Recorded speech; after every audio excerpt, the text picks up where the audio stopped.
Welcome to the Association 4.0 podcast, your association's no-fluff playbook to navigating and thriving in Industry 4.0 or the digital marketplace. Each week, we bring expert insights to help you and your association stay ahead of the curve. All right, hello, my name is Kevin Martlage, and today I'm guest hosting Sherry Buziak's Association 4.0 podcast. I'm a senior consultant with Sherry's company, orgSource, and it's great to be with you today. The Association 4.0 podcast is all about innovation in the association industry and strategies for success in digital markets. We talk with people who are leading that charge, and today my guest is Al D. Al is the founder of Betterwork Labs. He's an expert on culture, technology, and the future of work. And we're excited that he's also agreed to be a headline speaker at .org Community Solutions Day event on September 29th at the OLC Education and Conference Center in Rosemont. Al, welcome to the podcast, and we appreciate you being here today. Hey, Kevin, it's great to be here. I'm excited to chat with you. And yeah, I'm really looking forward to this conversation. And then also Solutions Day coming up. Absolutely. I can't wait to dive into our topic. And, you know, work and work culture are changing so rapidly. And I'm really interested to get this preview of your thoughts on this topic. But before we jump into that discussion, tell us a little about your background and how you came about to launch your business. Sure. So I actually, funny enough, I grew up going to association conferences, and that's where I started to learn the power of culture, leadership, and honestly, purpose-driven organizations. My father worked in the association space for a very long time, and he would bring me along, and I would tag along, and I got to talk to different association leaders and to hear more about how they were building their organization, how they were advocating for their staff, for their volunteers, for their members. And that really taught me a lot, quite honestly, at a very young age, just about the power of building a really strong culture. And eventually went off to start my own career. So I spent some time as a management consultant at Deloitte. I also worked at Salesforce as well. And along the way, I've kind of been driven by two fundamental questions. And how do we create organizations that empower people to do their best work? And then how do we develop those people so that they can achieve their full potential? And, you know, to the point that we kind of talked about, work and culture have evolved so rapidly over the past 2.5 years. But I think there's a lot of opportunity to really be able to answer those two questions by creating better work cultures so people can do their best work. And during COVID, I had a lot of time to really think more just about these two questions while I was working my own career. But what it really motivated me to do was that because I was so excited about really thinking through these things and really trying to solve some of these challenges, I wanted to do more of this work, both in the for-profit as well as association space. And so now I run a leadership and talent development consulting firm that really helps organizations think about how do we build the right culture so that we can attract talent, so we can develop them to achieve, you know, better outcomes in today's kind of world. And so that's really how I came to launch my own business and really motivates me to do the work that I do.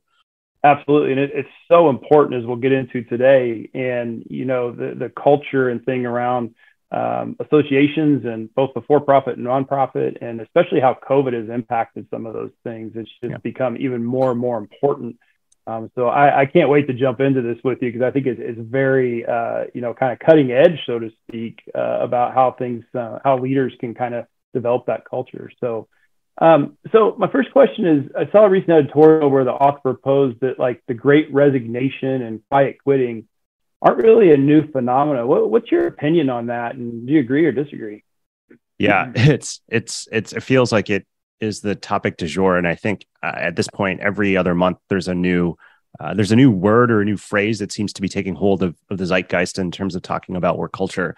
And I think fundamentally at the core of it, I would agree that the underlying themes of what some of these phrases are mapping back to really hit at things that are not necessarily new in terms of, if we think about one of the themes certainly around quote unquote quiet quitting, is this idea of people not wanting to be fully engaged in their work or not feeling fully engaged in their work. Well, I think that's probably been true since the beginning of time. And so there are certainly things today that make this pronounced and nuanced, and certainly we can have a conversation about that. But that is not necessarily something that is new, right? That's just something that has always been there. And it's really funny. I came across an article, and one of the things that the article did was it was trying to highlight how the fact that this isn't a new topic, and in that what they did is they actually looked in the Wayback Machine and looked at newspaper articles from the 1900s, and they came across an article in the Chicago Tribune in 1995 where they quoted a 31-year-old local nonprofit executive named Michelle Obama, who astutely recognized how the younger generation was showing up to work with an evolving sense of what they wanted from their employers. Her quote was, "They're just disillusioned because their parents, who were so loyal to their employers, didn't get loyalty in return." That was an article that was written in 1995. So that's just one example where, again, like this is not necessarily a new thing. You could certainly argue that there's, again, nuance and differences today. And I also think the other two things that are interesting about it, and just, also being a technologist, from your perspective, I'm sure you can appreciate this. TikTok didn't exist back in 1995, right? And none of the social networks did either. So I do think that's something that is becoming more prevalent, is that technology enables conversations and dialogue and discourse about some of these topics in ways that we haven't had before. And it also enables a flow of information that's available. And so I think what might be new this time around is the fact that there are opportunities for people to have open and transparent conversations about these topics, and also to feel more empowered to start asking questions, both of themselves as well as their potential employers. And so, yes, there are some nuances today that make it slightly different, but I also think society and culture and technology have evolved as such where there are just more conversations about this that are happening regularly. And that's really causing employees to really think differently about what they want to ask of themselves as well as of their employers. Sure, absolutely. So, with that technology and things in mind that you're talking about, and, kind of the generational changes of the workforce and so forth, do you think that's why people are starting to, like leaders within the association world specifically, are starting to understand that, the employee's well-being and that flexibility is almost a top priority now, where maybe even a few years ago, say before COVID, maybe it wasn't as recognizable. And so maybe you have kind of the perfect storm between the Great Resignation and those kind of new words and the way of thinking of things, as well as these changes you're talking about. So why do you think it's taken so long for that to kind of come, to the forefront? Is it technology driven, or is it some other force? Sure. No, it's a good question. I mean, I do think I always struggle sometimes with questions about generations, because there can be so much diversity and difference within a generation.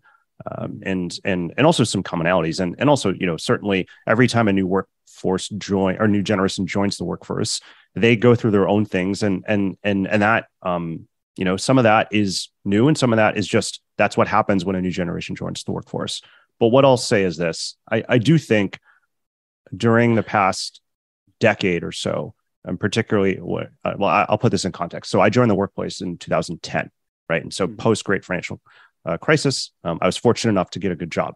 At that point in time, I do think that as an anecdotal item, companies would every now and then talk about, work-life balance is important. I think in today's day and age, if you look at any job posting in particular, if you look at any company website, it's probably front and center. And so I do think there are definitely, just anecdotally from my own experience from when I started as a self-proclaimed millennial to today, there is something that is pushing this forward. What's driving that? I do think perhaps it is millennials as well as Gen Z in terms of their own kinds of ideas and expectations for what they want out of work. But I also think that collectively society, and we'll just say in the United States, just given the past decade of what we've witnessed collectively in terms of both the growth as well as the challenges, there are things that are sprouting up where people are starting to think more just about what do we want out of our jobs and our careers? And I do think, particularly because there are a lot of people who work in jobs that do require them to sometimes, or require them to extend beyond themselves, or to work significantly harder, or they do have other things in their lives that matter to them. It's starting for them to ask the question, well, if I do have, things outside of work, or if I do have a sick family member that I need to take care of, or if I do have all these other things, how do I make this all work? And so that's when the flexibility conversation comes in. And that's where things like work-life balance and well-being, start to come in. And then you certainly have big events and big transformative things like COVID that happen. And it just kind of makes it even more critical and more important and more and really valuable for people. And so, but I'm curious to hear what you think, because I know you think a lot about work culture and also just, what actually empowers people to come to work each day and helps them do their best work. So I don't know what you've seen or what roles you think are playing out this year, but I would definitely be curious to hear your perspective. Yeah. I kind of agree with everything you're saying. And I've always thought, I've been in the workforce since probably 96, right? My first job out of college. And it took me a long time to realize that, the differences as I started jumping from job to job and progressing through my career, how important culture was. And I can look back and say, this place was a great place to work, but the culture was crazy. I loved the work, but I didn't like going to work every day. Where another place I could go and say, I loved what I did and I love going to work, and what were those things that were involved in that. And so over time, all the things that you're mentioning kind of come into play, as well as kind of your background. And you think about the good and the bad and the ugly from all your organizations that you've ever worked for and the leaders and all that kind of stuff. And I think culture just becomes a key factor. Yeah. And I always talk about culture being the X factor, right? As a leader, you can be a great leader, but if you don't identify and define your culture and what good looks like for your team and what you're trying to achieve, almost like a strategic plan with your organization, then you're not going to reach your full potential in terms of being that place where people want to come work. So I think it has a lot to do with everything you're saying. I agree 100%.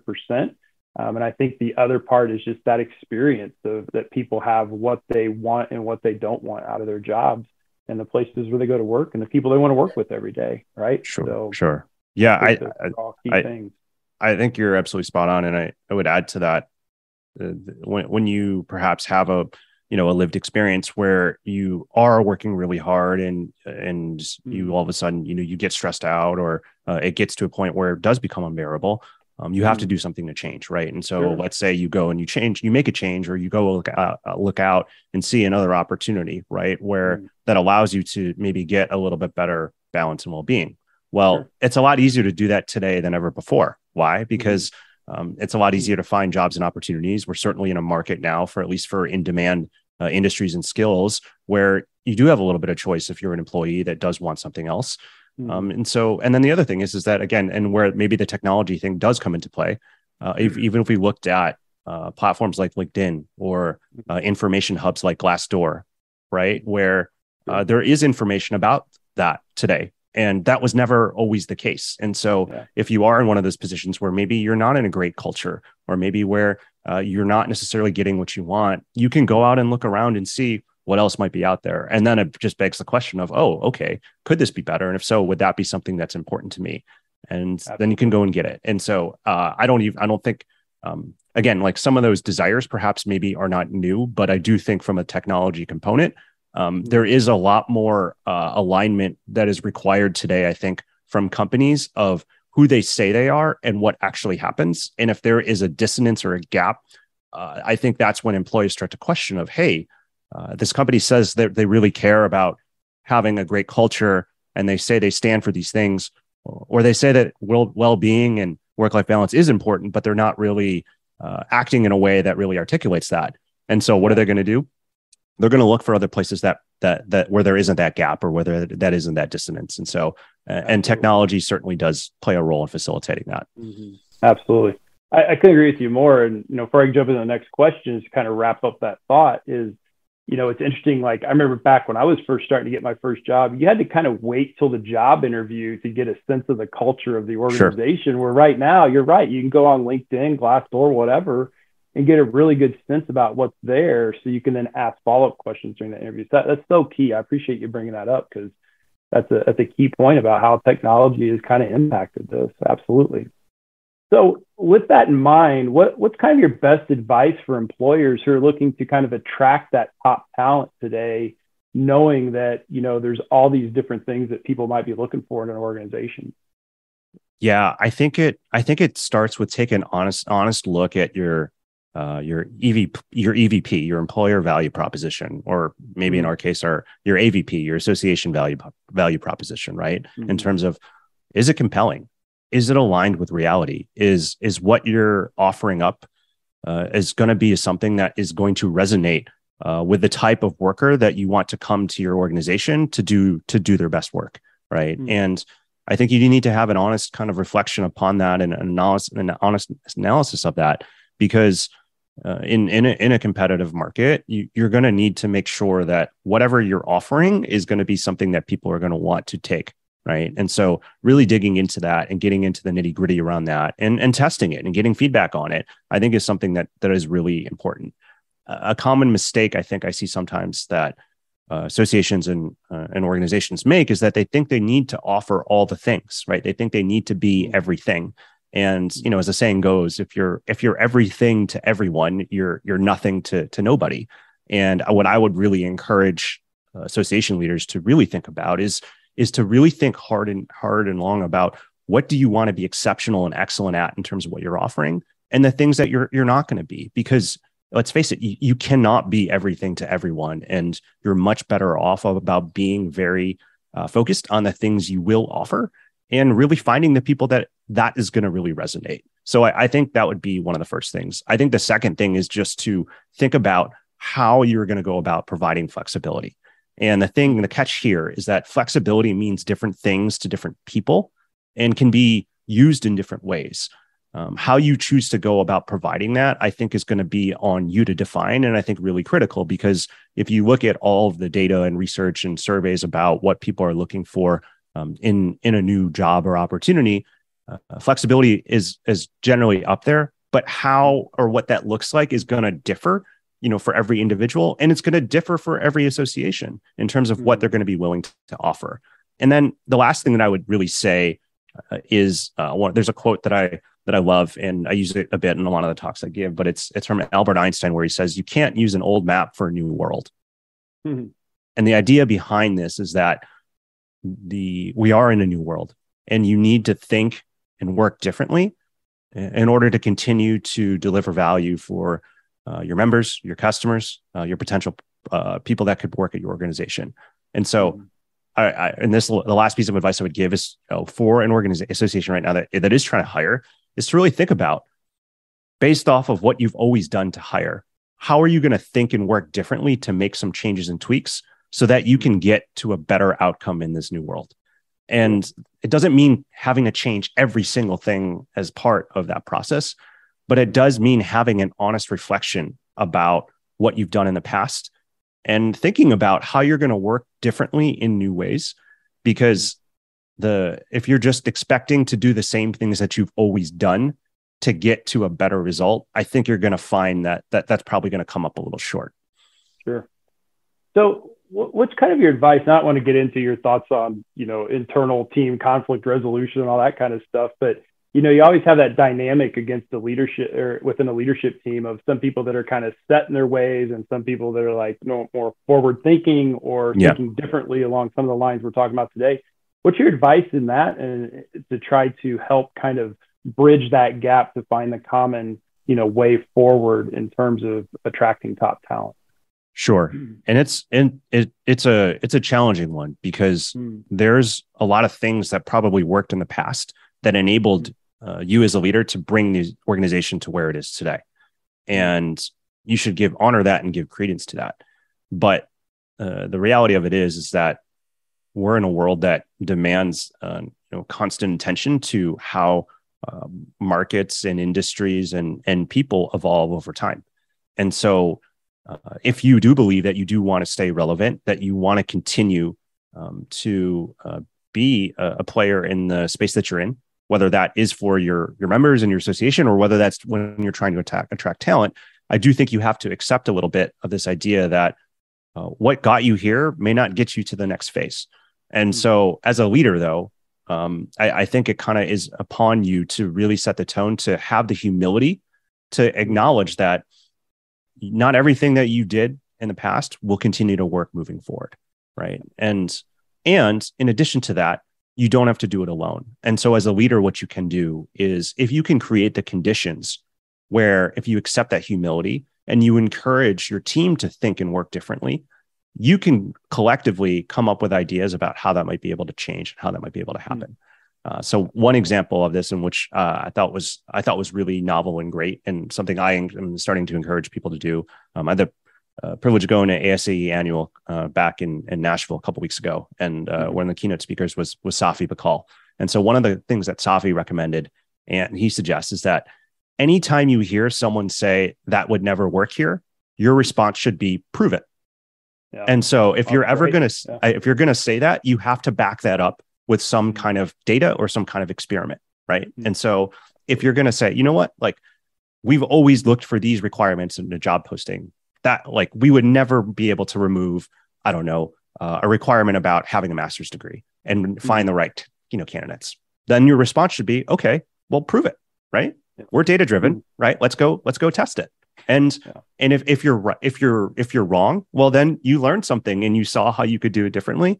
And if you're right and it does end up failing for whatever reason, well, there's still learning in that, right? And that's one small example, though, of just in terms of how do we collectively evolve the culture so that we can be more open to working in new ways, or be more open to experimenting, or being more open to creating conditions where people can feel empowered to raise new ideas about how things might work that can still help us achieve outcomes.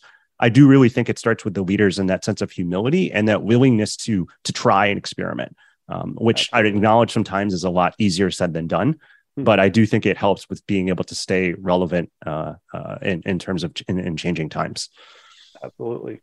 I love that word humility, and all the culture work that I kind of do with teams. It's, that's the biggest way to continue to build trust, not only amongst the leadership team, but also the whole organization. Is you got to have that humility and be able to admit, say, hey, let's give it a try. Or, you know what, it's not about me, it's about us. And I think that's tough sometimes. So I appreciate you kind of going into that. That's very helpful. So you've created a great, you're attracting the right talent and all this kind of stuff. We've had those discussions. And so some association employers don't even consider hiring staff without like specific, say, industry experience. And other associations think differently, that, background can be a benefit, bringing new perspectives to the group and so forth. What's your opinion on that, on how you kind of, go about finding then that perfect person for your organization to fit in the culture you're trying to create? Yeah. So I think it's a couple things. I mean, I think the first thing is just an acknowledgement, again, maybe some humility, that it's super hard to find the perfect, quote unquote, perfect person, right? Like you need to, yes, we all want to hire exceptional talent. Like that's really important. And it's really hard to find the perfect candidate. But I think ultimately what it maps back to is having a fundamental understanding of what we think this role that we're hiring for and what we think we want out of this candidate in terms of how they're going to move the business forward or help us achieve the goals that we have set for ourselves. And I think one of the challenges sometimes with this is that when we go from realizing what the open headcount says or we're allocating it for, to writing the job description in terms of laying out all of the requirements or what we're looking for, sometimes we lose sight of two things. One, why we're even hiring in the first place. And two, the reality sometimes of what happens of that, just because you hire someone and say that they're going to be doing a bunch of specific things, sometimes things evolve and change over time, right? Example, like the past 2.5 years, right? It's like, if you walked into your job on March 6th, 2020, my hunch is that what you were supposed to do starting March 6th and what you were going to be asked to do starting, March 13th was probably significantly different, right? Sure. And so I think there's a little bit of just acknowledgement that we have to have around being clear-eyed about what we're really trying to hire for out of a role. So I think that's the first thing. The second thing I often, really help people wanting to think about is like this idea of like the major and then the minor, right? In terms of when we're evaluating we can do this in two ways. One, we're thinking about the job itself, right? It's like, okay, well, like what are the it's kind of like being in college. Like what's your major, right? Like that's the thing super well, like you're super passionate about it. You want to learn about it. You're probably going to do really well in it. And then you also have like a minor of things of like something that you're curious about, you're probably good in, but it's never going to be as strong as your major, right? And so using that major minor kind of framework, we can think about for the specific role that we're hiring for, what are the things we know we want as the major, knowing that it can't be everything. And then what are the things that we want as the minor? And then when we evaluate candidates, we can kind of take a look at their backgrounds, right? In terms of based off of the interview that we've done and just looking at their body of work, where are they kind of a major and where are they kind of a minor? And then we can kind of see where that aligns, because you're never fully going to be able to get everything that you want. But it starts to become really interesting, I think, when you're evaluating candidates on something like that, as you think about the broader context of the organization, as well as the team that they're joining. Because you might be able to grab someone who maybe doesn't have a minor and all the things that you want in a minor, but they have a couple good majors, but they're complemented because their manager is very, very strong in those things, right? And so it just is a little bit more holistic way to think about, how to go out and hire. And to the other question about your question about, bringing in staff without industry experience. I mean, I think it's a both and kind of thing. I think there's probably people out there who have done it well, and there's probably other people who haven't. But what I would say and suggest is again, going back to like the major and minor, concept. It's like, okay, if we're going to bring someone in without that, how do we make sure that what else they're bringing to the table, their majors, is really strong, and making sure that we know that they're going to be able to use that right away and really add value. And then over time, we can coach and train them, or we can mentor them so that they can pick up those other things that they don't have. But I think part of it really does kind of stem back to just really thinking a little bit more holistically about what are we actually trying to hire for, and being clear-eyed about, things may change over time, and how does that, really factor into how we evaluate these candidates. And I sometimes think the major minor framework can sometimes help with that. I love that analogy between a major and minor. I never thought about it that way, but that's so perfect in how you can look at those things. And kind of along those same lines, it looks like you need to really be well defined as an organization as to what your team and the culture looks like, so you can make sure that you're aligning those. That's one key point I heard you say. And when I'm thinking about the major and minor differences in that analogy, where would you put like attitude, behavior, and enthusiasm versus their experience and track record? Which one's kind of in the major category, and which one's kind of in the minor category, in your opinion? It's a really good question. I do actually think part of the answer is going to rely in terms of like what the culture your organization has is going to support. I think, roughly speaking too, if you're trying to hire an astronaut, you probably want someone who knows how to be an astronaut, right? Like it just, and knows how to go to the moon. Like there's probably like no way around it. There's no, unfortunately, there's no getting around some of that.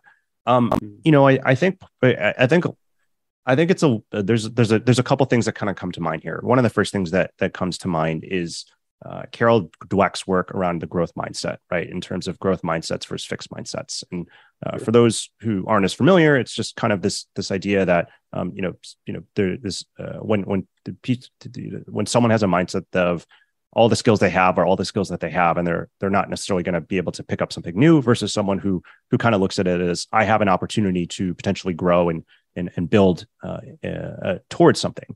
And a lot of times they find that people who have growth mindsets tend to be more engaged and be more productive and all the like. And so there's part of me that wants to believe that if someone does have the growth mindset and a willingness to learn and a willingness to try, that they can pick up some things that maybe they don't have expertise or experience in.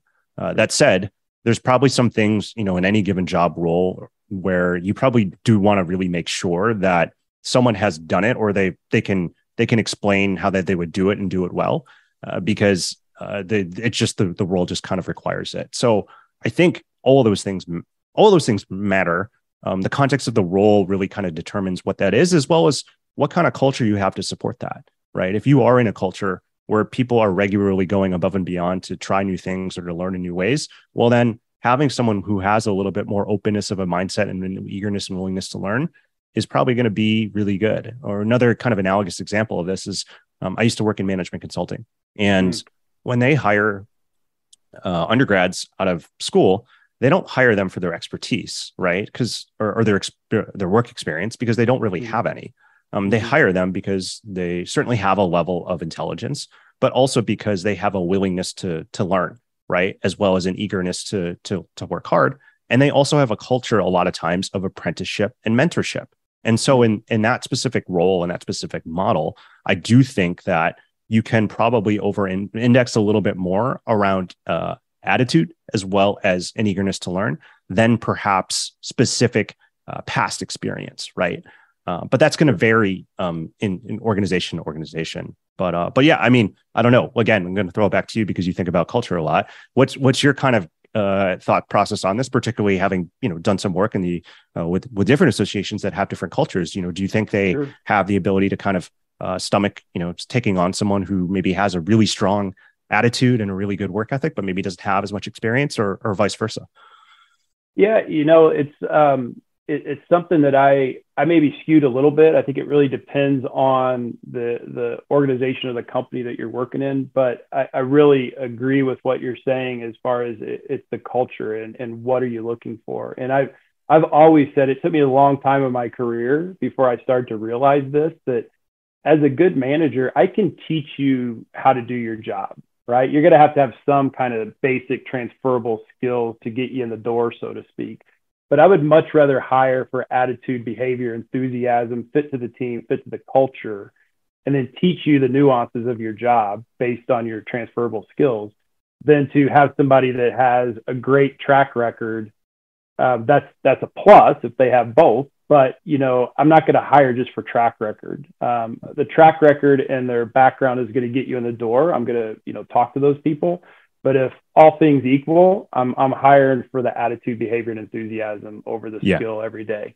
Yeah. I just think that it's been successful in my career, both on the for-profit and the nonprofit side. Sure. And I have stories from all kinds of people that have had success, looking at it kind of that way as well. And it kind of, supports what you're saying as well. I think you're right. And what I would also say is that one of the points you brought up there is around the role of the manager. And I think that is super important. Yeah. And I think from my experience, at least, the managers who recognize that coaching, mentoring, and feedback are critical elements of their job, and that they're willing to do it, I have no qualms about telling them, hire for aptitude and attitude all day, because I know that they're going to invest the time to coach that individual. But they're going to get the ROI on the back end because if they spent that between spending that time and that individual's disposition towards learning and growing, I think that's going to net out incredibly positive. But I would be much more hesitant to recommend that approach if I felt that the organization wasn't necessarily empowering their managers to do that, or wasn't encouraging them or training them on how to do that, because that might potentially set up that individual employee not for success. And so I think you're absolutely right. And I personally tend to use the approach more that you outlined than not, but I recognize different organizations are at different places. But again, It does keep going back. We just keep hitting on the same point. It comes back to that culture. It just really does come back to that culture. Absolutely. So we're kind of up against our time, but I want to kind of end with this question just to kind of bring back in the technology piece with all of this and the innovation around technology. And we talked about technology has provided people opportunities to understand a little bit more about the companies, with Glassdoor and LinkedIn and all that kind of stuff. But what other challenges and opportunities do you feel like technology brings to the future of developing a sustainable and supportive business culture? What are some of those other challenges or opportunities that you kind of see on the horizon in terms of technology in those areas? Yeah, sure. So, I think as we think about this, there's a couple things. Well, for number one, it's always associations are always thinking about their members and their profession, right? And so, I think first and foremost, it really helps us anchor around how can we deliver value in new ways, to those members, right? And I think that can be challenging a lot of times. But what it also, I think it does, is that it really can push the organization to evolve their culture, right? Because it really takes away the constraints that they normally potentially rested on. And moves them forward in a way where they are potentially thinking about, what else can we do, or how else can we deliver value in new ways? I think what it does internally for the association in terms of the actual organization itself is that I think it certainly can help them, become more efficient and more productive in terms of all of the tools that you can use to work and get work done, each and every day, or be able to empower a hybrid or distributed workplace. But what I also think technology can do in that case is that what it essentially does is it helps get more pulses of what's going on, right? In terms of if you're using technology in some kind of way, it's every interaction is giving a signal of some kind. And there's opportunity to learn in that specific signal. And then there's opportunity to learn a lot from a set of signals in a given month, a given year, et cetera. A really easy example of this is employee survey software, right? In terms of, being able to evaluate, how your employees are doing or how they're thinking or how things are progressing, or certainly, other types of software that really monitor communications, right? In terms of, are we sending too many emails, or are we sending too many Slacks or things like that? But I think the better thing of what it does is that it helps us pay more attention to getting those insights of what's going on, and then enabling the organization to think about, okay, well, now that we know this, how can we use it in different ways to either structure the work we have, or to make people feel more connected to the organization, or, oh, we found a potential opportunity that we want to go invest in now because this technology gave us signal that the data that it was important to do. And so I think that can really help, at least internally within the organization, in terms of trying to kind of make it better. Absolutely. I could agree with you more, and I appreciate your insights on that. And I have to tell you, I can't believe the half hour's up already, but I want to thank you so much. I've really enjoyed our conversation today, and I absolutely cannot wait to meet you in person at Solutions Day here in a week or two. And we could continue this conversation. And I just want to thank you so much for your time today. It's been a true pleasure and an honor to kind of talk with you today. So I appreciate that. Yeah, thanks so much, Kevin, and great job on your first time guest hosting. I appreciate that. I'd also like to thank our listeners, and I hope you enjoyed this episode of the Association 4.0 podcast. To meet Al and other leaders like him, consider joining us at Solutions Day on September 29th. You can register at .orgcommunitysolutionsday.com. Thank you so much for listening to this episode of the Association 4.0 podcast. I hope you enjoyed it, and have a great rest of your day.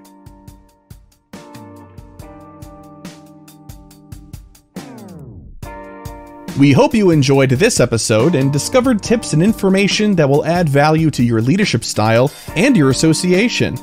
orgSource specializes in positioning teams for success with solutions for technology, strategy, and marketing.